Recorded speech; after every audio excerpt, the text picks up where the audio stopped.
நம்ம சின்னம் உங்கள் சின்னம். மக்கள் கூட்டம் ஓட்டாக மாறியது. ரெவல்யூஷனுங்க, இது ஒரு ரெவல்யூஷன், ஒரு புரட்சி தான்.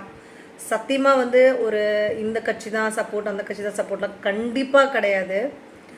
இது ஒரு மிகப்பெரிய ரெவல்யூஷன். நம்மலாம் ஹிஸ்ட்ரி மேட், இதை விட்னஸ் பண்ணுறோம் நம்மலாம் அப்படின்றத நிஜமாகவே பெருமைப்படுங்க. பிகாஸ் ஃபஸ்ட்டு டைம் எலெக்ஷனில் நின்று எக்ஸ்ட்ரீம் லெவல் டிஃப்ரென்ஸில் தன்னிச்சையாக ஜெயிச்சிருக்காரு நம்ம விசில் சின்ன தலைவர் டிவிகே தலைவர் விஜய் அவர்கள். ஸோ முதல்ல வாழ்த்துக்கள். ஸோ இப்படி ஒரு ரெவல்யூஷனரி ஆக்ட், இப்படி ஒரு புரட்சியான விஷயம் பார்த்ததே இல்லை சத்தியமாக. ஸோ நல்ல ஆட்சி அமைஞ்சு நல்லா செஞ்சாருன்னா அடுத்த எம்ஜிஆர் இவர் தான். பார்ப்போம். ஹாப்பிலி, ரொம்ப ரொம்ப ஹாப்பிலி இந்த வீடியோ நான் பதிவு பண்ணிகிட்ருக்கேன். நன்றி, வணக்கம். விசில் போடு. தேங்க்யூ.